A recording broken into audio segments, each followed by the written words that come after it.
Voilà, nous allons effectivement être concis pour aussi respecter les retours de tout un chacun. Je pense que ce moment est néanmoins un moment important puisque c'est la première fois qu'au niveau du RTES, nous nous mobilisons en interréseau de collectivités sur le sujet de l'économie sociale et solidaire. Donc c'est vrai que, en quelques mots, ça me paraît extrêmement important que les réseaux puissent un peu s'exprimer à la fois sur leur vision aussi, partagée ou non d'ailleurs, de l'économie sociale et solidaire. Est-ce que c'est un point important de débat à l'intérieur de vos réseaux respectifs?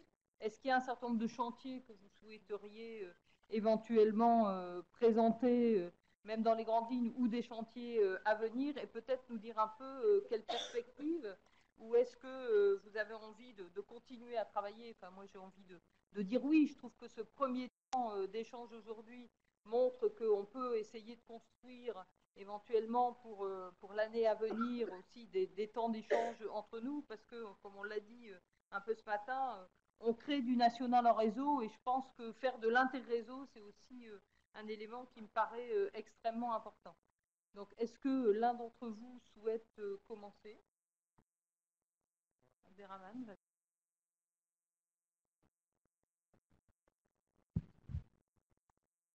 Oui, merci Christiane. En tout cas, à l'issue de cette journée, ce qu'on peut constater, c'est la diversité des initiatives et la richesse des initiatives. Je crois qu'on est dans une période un petit peu de crise, de difficulté, et en même temps, l'ensemble de ces initiatives, et on n'en a vu qu'un petit volet par rapport à tout ce qu'on peut connaître ici ou là, a servi d'amortisseur de crise et a aussi permis d'innover et de se projeter dans l'avenir.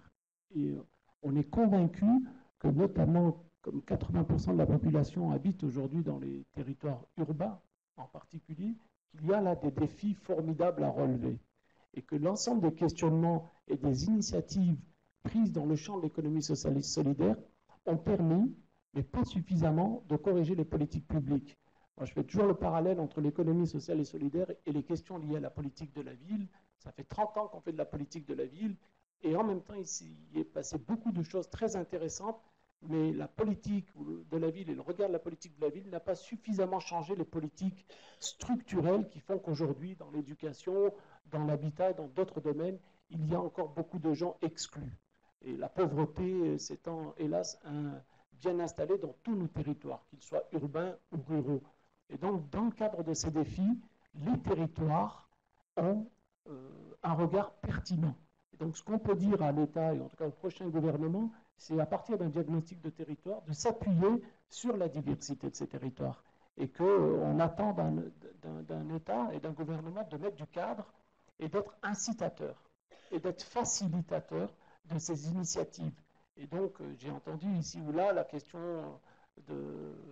des aspects administratifs, de la lourdeur, par exemple, des règles d'urbanisme. Et donc, voilà, il y a vraiment des pistes sur lesquelles le champ de l'économie sociale et solidaire peut être force de proposition à tous les points de vue. Le cas de l'habitat, ça a été dit tout à l'heure dans l'une des tables rondes, hein, on construit tous des squats, et comment prendre en compte la question de cet habitat partagé, de l'accession à la propriété et des parcours résidentiels du plus grand nombre, avec quelques difficultés qui n'ont pas été posées. C'est que quand vous devenez propriétaire, vous avez aussi des charges qu'il va falloir assumer. Les taxes foncières, les taxes d'habitation ne sont pas de même nature que quand vous êtes parfois locataire. Donc ce sont des questions qui peuvent être aussi soulevées de ce point de vue-là. La question à l'alimentaire aussi, je terminerai sur ces deux aspects-là, celui-là et de la modification de nos territoires. Les villes et les territoires font beaucoup, notamment dans le cadre de la restauration scolaire.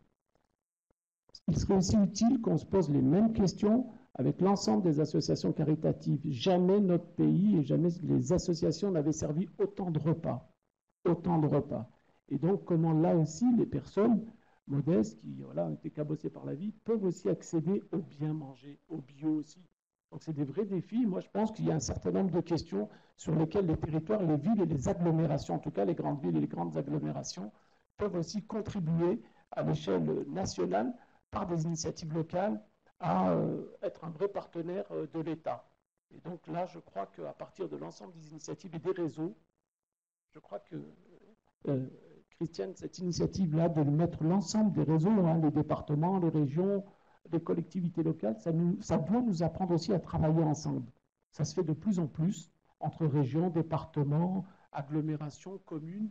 Et je crois que nous devons partager un peu plus nos expertises, nos idées et être complémentaires pour éviter de faire des doublons, et y compris dans les demandes d'aide ou de subvention des uns et des autres. Parfois, là aussi, nous-mêmes, on en rajoute une couche. Donc, je crois qu'on a besoin, nous-mêmes, de simplifier l'accès à un certain nombre d'aides, et Dieu sait si nous en apportons collectivement. Donc voilà, moi, je trouve que nous devons continuer cet échange au-delà de cette journée et au-delà de la campagne électorale sur laquelle les uns et les autres, nous pouvons aussi relayer ce qu'on a pu entendre aujourd'hui.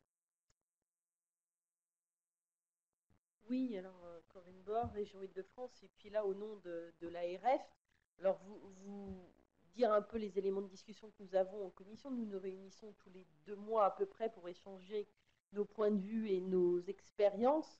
Premier constat lors de la première réunion en 2010 après les élections, c'est que l'économie sociale est partie prenante du développement économique dans 95% des régions, ce qui n'était pas forcément le cas précédemment et qui est pour nous un trait important. Ça veut dire qu'on est dans une logique, les uns et les autres dans leur région, de faire de l'économie sociale, sortir l'économie sociale. Qu'est-ce qui se passe? Qu'est-ce que c'est qui vibre? Non, je n'ai pas mon téléphone.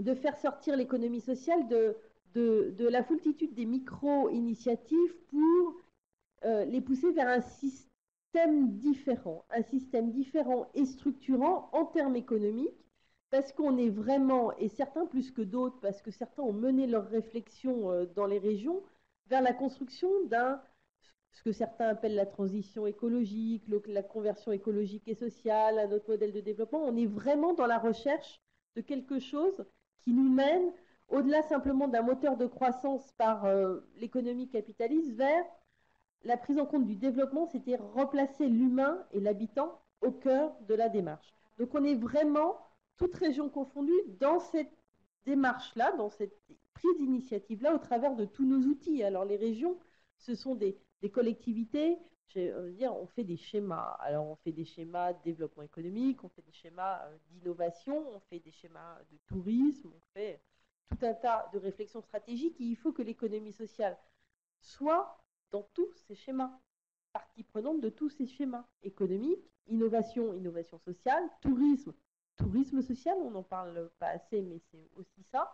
Il y a besoin agriculture, il y a besoin de l'économie sociale dans tous les champs, et donc on assiste à un double mouvement. L'économie sociale est une partie prenante du développement économique, et en même temps, elle s'impose dans tous les champs. C'est un double mouvement un peu compliqué, qui se ressent dans quelques-uns de nos dispositifs, les uns et les autres ayant gardé avec 2 situations de fait. On a des dispositifs économie sociale identifiés en tant que tels, particuliers, réservés à l'économie sociale, et d'autres régions ont préféré ou encouragé l'inscription de l'économie sociale dans tous les dispositifs, avec le problème d'au bout d'un moment comment on lit les choses. Parce que si on est dans tout, on n'est plus identifié, et est-ce qu'on progresse ou pas? Donc c'est toujours un peu le même sujet. Et avec cette difficulté, je reprendrai l'expression de Michel Dinet ce matin, quand on met de l'économie sociale dans tous les dispositifs, on a beaucoup de poules devant des couteaux. Parce que les autres ne savent pas nous aborder. Donc on gère beaucoup de gens, souvent de bonne volonté, qui nous disent ah, mais dans l'instruction d'un dossier, vous comprenez, la structure n'a pas assez de fonds propres. Oui, d'accord. Mais on a du coup un travail de pédagogie et de formation à faire sur nos modèles économiques. Et je reviens à nos modèles économiques parce que, évidemment, l'économie sociale a beaucoup à faire sur l'innovation sociale, et c'est un des vecteurs que l'ARF travaillera fortement. Mais elle a aussi sa particularité sur les modèles économiques proposés. Quand on fait une prestation sous l'angle de l'économie sociale, économiquement, elle n'est pas simplement prise sous l'angle de les clients payent le prix du produit plus un service complémentaire. Il y a une mutualisation, il y a une réflexion sur la propriété et l'usage, il y a là toute une réflexion qu'il faut encourager et qu'on ne traite pas assez. Donc, quelle quelle est la démarche des régions aujourd'hui, identification de l'économie sociale, dessin d'un nouveau modèle de développement, recherche de partenariat avec les collectivités locales et l'État. Et l'État, il ne faut pas l'oublier, il est aussi là. Il est aussi là sur le fonds d'investissement d'avenir, il est aussi là dans OSEO. Et on n'arrive pourtant pas à mobiliser les fonds, même quand ils existent. Pour des questions souvent de procédure. Parce que les procédures ne sont pas adaptées. Et donc, il ne suffit pas d'afficher la volonté, il faut que le tuyau suive et qu'il soit adapté à ce qu'est une entreprise de l'économie sociale. C'est ce qu'on appelle, nous, absolument de créer des écosystèmes favorables au développement de l'économie sociale, territoriaux, des programmes de partenariat locaux entre toutes les collectivités pour soutenir les acteurs, comment on développe les pôles de coopération territoriaux, mais d'autres dispositifs contractuels aussi. La place de l'économie sociale dans les contrats de plan État-région, aujourd'hui c'est quand même la Bérésina, donc on peut espérer que demain ça soit plus important. La place de l'économie sociale dans les fonds structurels européens. On imagine qu'avec l'entrepreneuriat social, ça va être plus important, encore que, il va falloir quand même un peu vérifier. Donc on a là des volontés, des propositions pour alimenter les réflexions sur ce champ. On est, j'ai envie de dire, peut-être maladroitement, on souhaite passer dans la phase du développement industriel de l'économie sociale. C'est-à-dire que on a une volonté d'aller au-delà des initiatives diverses et enrichissantes qui existent pour les multiplier, pour les encourager, pour les décupler, pour les adapter, pour les partager. On est vraiment dans un schéma de développement à plus grande échelle. Si je devais faire une remarque complémentaire, je dirais que notre plus grosse difficulté, mais c'est en fait une difficulté humaine, souvent, qui questionne, et on l'a vu au travers de toutes les tables rondes, c'est quelle place pour l'élu. On crée l'espace avec ce qu'on a de nos militantismes réciproques, et Michel Dinan en a été le témoignage ce matin du plaidoyer qu'il a fait par son engagement personnel, etc. Et il n'y a pas des élus issus des associations ou de l'économie sociale dans toutes les collectivités, malheureusement, ça se perd aussi. Et donc, c'est aussi porté sur ce champ-là. Et c'est compliqué parfois de savoir s'arrêter pour dire l'espace est créé à vous. Et c'est tout l'enjeu du positionnement de l'élu. Et c'est peut-être aussi par ce biais-là que les réseaux d'élus peuvent aborder la question. Comment on crée des espaces d'implication citoyenne, c'est-à-dire qu'une fois qu'on a créé l'espace, il faut le laisser à d'autres. Et c'est extrêmement compliqué. Et c'est peut-être un travail sur nous-mêmes à faire. Merci.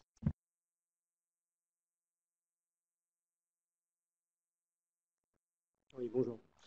Donc, Jean-Marc Nicole, moi je représente ici, j'interviens en tant que représentant de la DCF, l'Association des communautés de France, si elle n'était pas suffisamment connue. Et par ailleurs, je suis également donc, représentant d'une communauté d'agglomération du Val-de-Bièvre, et qui est aux portes de Paris, puisque nous sommes dans le Val-de-Marne. Et l'intercommunalité, même si la loi a fait de la zone dense de la métropole une exception, n'obligeant pas en fait aux regroupements intercommunaux sur cette partie du territoire national. La communauté, disons, les intercommunalités, le fait communautaire existe aussi aux portes de Paris par la volonté des élus, puisque nous avons créé, pour ce qui nous concerne sur le Val-de-Bièvre, notre communauté d'agglomération au 1er janvier 2000, dès que la loi en fait, sur la possibilité de créer ces intercommunalités nous était donnée en tant que communauté d'agglomération. Alors, j'interviens à double titre, parce que c'est une expérience, bien évidemment, d'élu local, où la question en fait, de l'économie sociale et solidaire est une réalité et fait partie intégrante de la démarche politique que nous avons engagée, puisque la question en fait, du développement économique fait partie pleinement des compétences obligatoires, des 4 compétences obligatoires des intercommunalités, et un élu local ne peut pas, je considère en tout cas, faire abstraction de la question du développement économique. Et dans cette problématique, nous avons également en fait la question en fait de l'économie sociale et solidaire sur notre territoire, avec 455 entreprises qui relèvent de l'économie sociale et solidaire sur ce territoire. Et nous sommes partis sur la base en fait d'un diagnostic pour comprendre les potentialités que nous avions sur notre territoire, les fragilités aussi qui sont rencontrées par ces entreprises, et puis la nécessité eh bien, de pouvoir produire à notre niveau un schéma de développement, parce que je considère que notre rôle en tant qu'élu, et maintenant je rejoindrai les problématiques et les travaux de la DCF, notre travail très certainement est de pouvoir impulser et d'être sûrement des facilitateurs. De favoriser et de créer en fait des écosystèmes, eh bien nous sommes en capacité, je pense aussi, à l'échelon de l'intercommunalité. Je crois beaucoup à l'intercommunalité, eh bien c'est un échelon pertinent pour pouvoir créer en fait ce que les régions appellent l'écosystème. Et je crois que l'intercommunalité est le bon échelon en fait par rapport à cela. Et nous développons, j'en finirai là-dessus, aussi autre idée à développer au regard en fait de l'intérêt de l'intercommunalité. Nous développons beaucoup à travers ce niveau institutionnel une ingénierie de territoire qui permet, à travers des maisons d'emploi, des plis, eh bien, de pouvoir aussi aborder et traiter l'anticipation des mutations économiques que nous pouvons avoir aussi sur un territoire. Et ça, c'est des choses qui sont quand même très importantes à partir du moment où on a la volonté d'aller, comme le disait tout à l'heure Corinne, vers la transition. Parce que notre rôle, je pense effectivement, c'est d'accompagner ces mutations, aller vers ces transitions. Eh bien, je pense que nous pouvons arriver à le faire à travers ces outils. Et donc, vous aurez compris que je vous encourage à l'échelle de vos territoires, si ce n'est déjà fait, de vous rapprocher de l'intercommunalité.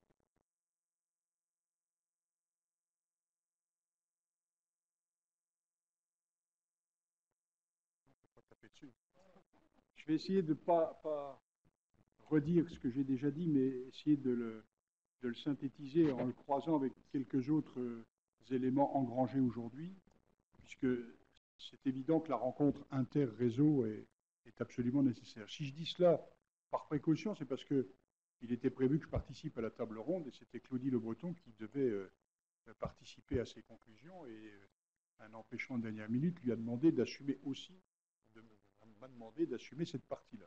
Or, je vous dois une honnêteté intellectuelle qui va, et ce n'est pas vous qui, l'élu de Dordogne, dont j'ai perdu le nom, qui allait me contredire, quand je regarde, c'est la règle dans nos réseaux, la note qui m'a été préparée, la culture qui est posée en termes d'économie sociale et solidaire, elle concerne le secteur social.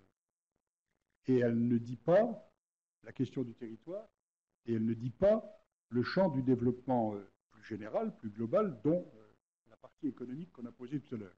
Je ne vais pas vous faire en mon nom un discours qui apparaîtrait être celui de l'ADF, mais parce que je veux le positiver, je me propose de porter à l'ADF votre invitation à ce que nous nous rencontrions plus fort et plus vite en croisant cette urgence avec celle qu'ensemble nous avons posée ce matin par rapport au contexte dans lequel nous vivons. C'est cela qui me semble particulièrement important. Je ne veux pas nier l'importance du secteur de la solidarité et de l'action sociale, ce que j'ai appelé, moi, le développement social, dans le secteur de l'économie solidaire. Ce serait le comble. Que ce soit sur un grand dossier qui est celui de l'insertion et de tout le travail de l'insertion par l'activité économique, il y a un champ extraordinaire de travail qui est mené par la simple comparaison, échange, mutualisation de tout ce qui se met en œuvre. Et sur des politiques plus historiques, est plus lourde encore. Il est évident que le champ de l'économie sociale est fortement mobilisé. Quand on parle de la protection de l'enfance, je pense aux formules alternatives, à l'accueil en famille et à tellement d'autres expériences de lieu de vie ou autres.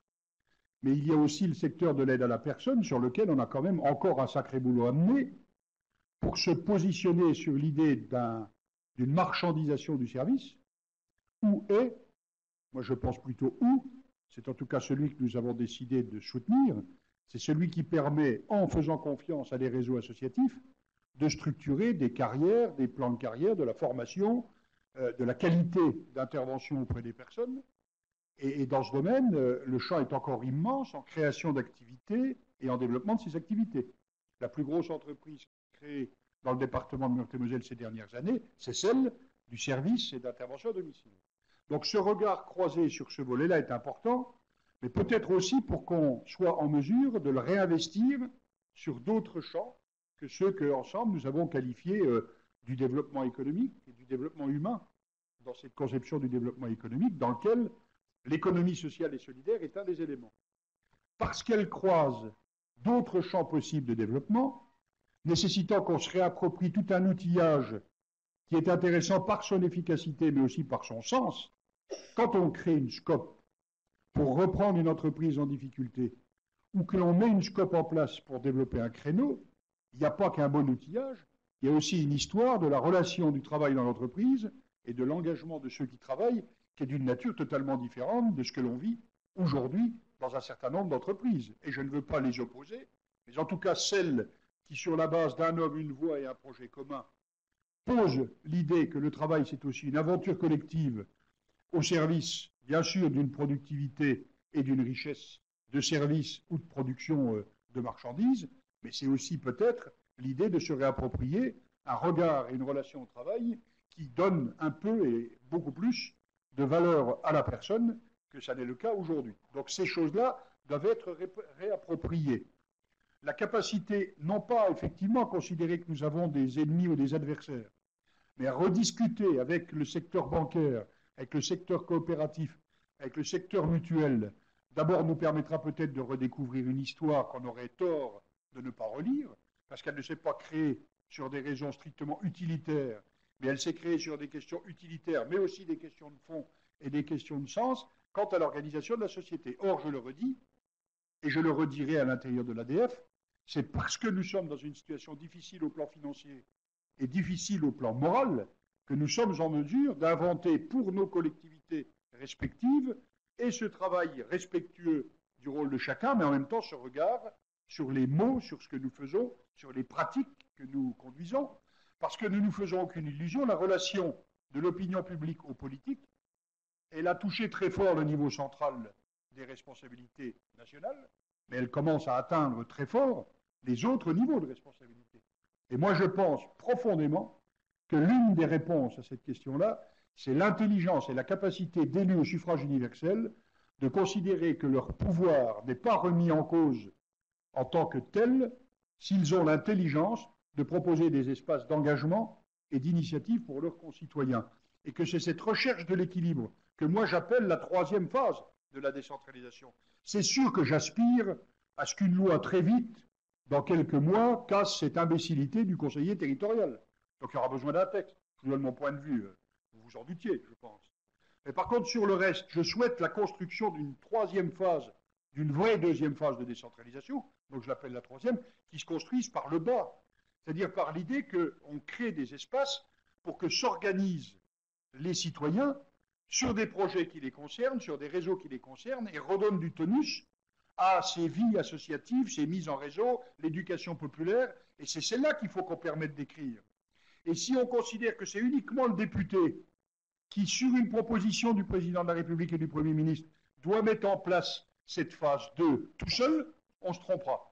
On a besoin des deux parce qu'on a besoin d'un rééquilibrage des pouvoirs, non pas en termes de Yalta, mais en termes d'enthousiasme collectif pour faire bouger à nouveau la société. Et pour faire bouger la société, je voulais revenir, en étant toujours admiratif de la capacité de synthèse de Pierre Calam. Il a tiré deux fondamentaux de ce qui est posé. Il a indiqué la première chose, c'est que tout ce dont on discute, ça n'est pas des outils et des boutiques, c'est des processus. c'est des mouvements. Bon, ça, il faut, ça, dans la raison cartésienne de notre pays et de ses organisations, c'est très difficile à admettre. Mais en tout cas, le monde n'est pas compliqué, il est complexe, et c'est dans cette complexité que doivent se mettre en place ces mouvements. Puis la deuxième qu'il indique, c'est ne pas parler surtout du territoire comme périmètre, mais en parler comme lieu potentiel d'agir sur la base d'une connaissance et d'une identité vécue avec d'autres sur un territoire, pour être de nature à être plus créatif sur ce lieu et en même temps de commencer à interpeller les fonctionnements plus globaux au plan européen et au plan mondial. Ces éléments-là sont fabuleux. Rien que le mot territoire, ne croyez-vous pas que même dans une salle comme la nôtre, il y aurait un boulot à faire sur ce que signifie vraiment le mot territoire. Et imaginez-vous que si on a déjà à le préciser ici, il y a une sacrée précision à mettre à l'extérieur. Moi, je connais des élus ou des acteurs qui confondent le territoire avec le terroir, si ce n'est pas le terrier. Le territoire, c'est un espace pour construire du projet, c'est un espace de vie, c'est un espace de négociation, c'est un espace d'invention et de créativité. Donc moi, pour conclure, je vous reprends ce que je disais tout à l'heure, j'ai une conviction personnelle, alors pour le coup que je pense partagée par une majorité de présidents de conseils généraux actuellement, qui ont été fortement secoués par ce qu'ils ont imprudemment généré par eux-mêmes. Ils ont tellement eu la trouille que leurs institutions disparaissent dans ce que M. Raffarin à l'époque annonçait sur la place de Nancy comme étant la phase 2 de la décentralisation, qui avait dans l'idée, et ce n'était pas forcément une sottise, qu'on devait redonner des régions, et je pense que ça reste d'actualité, aux régions un pouvoir stratégique de développement tourné vers le niveau européen, qui se sont dit, oulala, les départements vont disparaître. Et c'est comme cela que j'ai perdu le nom du ministre, Devidjian, dont vous connaissez un peu le côté caustique des choses, qui avait dit, ils en veulent, on va leur en coller. Il n'y a pas très longtemps, il est venu inaugurer une route qu'il avait lancée. Je lui ai dit, vous êtes le seul dans le gouvernement qui a tenu sa parole. Vous aviez dit qu'il fallait nous en coller, alors ça, vous y êtes parvenu. Parce que les présidents ont tellement eu peur qu'ils ont eu dans l'idée que s'ils géraient directement l'APA, la PCH et le RSA, on ne pourrait plus les remettre en cause. Sur ce point-là, c'est exact. Mais comment l'Échine est complètement écrasée et les problèmes financiers ne permettent pas de travailler. La capacité des départements à retrouver du souffle, elle est dans cette idée d'une république qui s'appuie sur 3 piliers, je termine là-dessus. Le pilier d'un État respecté et respectable, il y a encore du boulot. Honnêtement, on peut faire autrement. Moi, je vous le dis comme je le pense. C'est-à-dire un État avec un président qui préside, un gouvernement qui gouverne, et des députés dont je pense qu'effectivement, il ne faut pas qu'ils cumulent, qui font très vite et très bien la loi, mais surtout quand ils en ont construit d'abord l'esprit avant la lettre, en écoutant la réalité du terrain. Deuxième pilier, des collectivités locales qui retrouvent confiance parce qu'on leur redonne non pas des sous devenus du Lyon, il n'y en a plus, mais un espace permettant d'obtenir une partie bien identifiée de la fiscalité de territoire et qu'on les laisse se débrouiller. Ils sont élus par des électeurs, ils rendent compte devant les électeurs du niveau de l'effort qu'ils demandent et de l'utilisation qu'ils font des crédits. Et puis des collectivités qui elles-mêmes, avec l'État, et elles n'ont pas de leçon à droite, à gauche, à demander à l'État, tout le monde doit se mettre au boulot, des collectivités qui ont l'audace de créer les espaces de l'engagement citoyen. Parce que cet engagement est nécessaire pour enrichir la démocratie, mais qu'il est plus efficace en termes d'invention aujourd'hui de ce que d'autres ont créé à une époque dans le domaine mutualiste, coopératif ou autre. C'est un champ fabuleux qui permet de répondre à ma question du matin, comment construire quelque chose qui confirme une solidarité de droit. Si on n'était pas sur ce que le Conseil national de la résistance, sur la base d'une analyse politique d'un moment, a créé en termes de ce qu'on appelle, on n'ose même plus prononcer le terme, puisqu'on nous flingue dans tous les coins sur la prévention, sur l'assistanat et compagnie. Attendez voir, une personne qui vieillit, une personne qui est handicapée, une personne qui n'a pas de boulot, etc., etc. Est-ce que c'est un assisté ou est-ce qu'on a encore dans l'idée que le matelas qui amortit tout cela mieux que dans d'autres pays ne doit pas être fusillé en race campagne? Mais on a besoin, bien sûr, de le compléter par une société d'engagement. Et moi, j'ai appris dans l'école de la République que j'avais des droits, mais que j'avais aussi un plaisir à construire dans le vivre ensemble, dans une des valeurs de la République qu'on appelle la fraternité. Et la fraternité, elle participe aussi de ce respect démocratique et de la mobilisation des citoyens. Donc, comment faire pour que dans notre réseau, nous reprécisions quelques mots et nous redéfinissions vite, en quelques semaines, cette tactique qui fera que nous savons qu'ils sont 2000, nous ne sommes que 2, mais nous les encerclerons. Oui, un peu plus que 2. Bien difficile de conclure après une intervention aussi brillante. Moi, je voulais simplement dire, au titre du RTES, qu'on a, nous aussi, une richesse modeste au travers de nos 80 adhérents, c'est qu'on a l'ensemble des niveaux de territoire, et que ce qui est aussi intéressant, c'est qu'à l'intérieur de notre réseau, on tisse aussi quelque part le territoire de la ville, en passant par l'intercommunalité, bien sûr, les départements et les régions, et que c'est aussi notre force d'essayer aujourd'hui et demain de répondre à un certain nombre de questions. Alors, on a beaucoup parlé de territoire, on a beaucoup parlé de citoyens. Je crois aussi qu'au travers de la manière dont on tente de monter nos politiques, et je crois que c'est aussi sur d'autres politiques que l'ESS, mais où on essaie d'être dans des dynamiques de co-construction. Hein. Beaucoup d'entre nous ont construit des plans pluriannuels en partant de diagnostics participatifs. Je suis aussi persuadée que c'est en respectant aussi le temps des acteurs, qui n'est pas le temps du politique, qu'on avancera et qu'on inscrira dans la durée un certain nombre de choses sur nos territoires. Et moi, ce que je vous propose de faire, et je rebondis aussi sur ce que disait Michel Dinet, en disant aussi il faut qu'on arrive à faire des pactes que l'on signerait, c'est effectivement de se dire, eh bien, essayons, d'ici juin, par exemple, le temps des élections sera passé, d'avoir un certain nombre de déclarations ou d'affirmations communes au travers de 3 ou 4 propositions. Je crois que là aussi, il ne faut pas vouloir refaire le monde, mais je crois qu'il y a des points extrêmement importants et des clés qu'on pourrait déterminer ensemble et faire porter par l'ensemble de nos réseaux. Là aussi, on le décline après sur les territoires avec les mouvements syndicaux, avec la société civile. Ça, je pense que si on veut changer d'échelle, il faut aussi s'appuyer sur ces dynamiques-là. Donc, si vous en étiez d'accord et si vous souhaitiez porter ça aussi à l'intérieur de votre réseau, eh bien, arriver à faire cette déclaration commune d'ici juin, on peut y travailler. Se dire aussi que cette journée, je pense, est une réussite de par les échanges qu'elle a produits. Et donc, on pourrait imaginer se retrouver une fois par an et de pouvoir aussi, au travers d'un certain nombre de thématiques, faire un certain nombre de propositions. On a beaucoup parlé de coopération territoriale, on a parlé de pôles de coopération. Je pense que ça aussi, c'est une thématique autour de laquelle on pourrait travailler collectivement. Après, à nous de voir le format de ce que pourrait prendre cette journée annuelle. On pourrait aussi la décliner avec les moyens logistiques qu'on a aujourd'hui, de se passer dans plusieurs régions en même temps et de pouvoir échanger, là aussi pour rester dans une proximité territoriale, et aussi dans les chantiers qu'on pourrait porter ensemble. On a à un moment donné parlé à plusieurs reprises de modes de contractualisation entre les acteurs de l'économie sociale et solidaire, les collectivités locales, eh bien, au travers des services d'intérêt généraux. Ça, je crois aussi que c'est un chantier qui est central à l'ensemble de nos institutions. Je pense que ça pourrait être là aussi un travail commun qu'on pourrait porter au travers là aussi de regards croisés avec les acteurs de nos territoires, au travers des différentes formes de mandatement. On a parlé à plusieurs reprises des appels à projets qu'on pouvait déplorer. Je pense aussi qu'il faut redonner des moyens aux acteurs dans les territoires de façon pluriannuelle. Donc ça renvoie aux conventions dont on parlait aussi en début de propos sur ces conventions entre l'État et la région redéclinées au niveau des territoires. Je pense qu'il faut aussi qu'on remette en place ces formes de contractualisation, là aussi pluriannuelles, pour rassurer les acteurs de nos territoires. Voilà 3 chantiers que je vous propose et que, si vous en êtes d'accord, on pourrait, dans les mois qui viennent, travailler ensemble. Alors, je vous remercie de votre participation, d'être resté aussi avec nous jusqu'au bout. Je remercie l'ensemble des intervenants. Je crois qu'on a eu vraiment une journée de qualité. Et je remercie particulièrement Charlotte Milreau et Anne-Laure Federici au niveau du RTES qui ont porté cette journée. Et bien sûr aussi l'ensemble des gens d'Idéal Connaissance que j'avais déjà salués en propos préliminaires. Bon retour à vous dans vos territoires.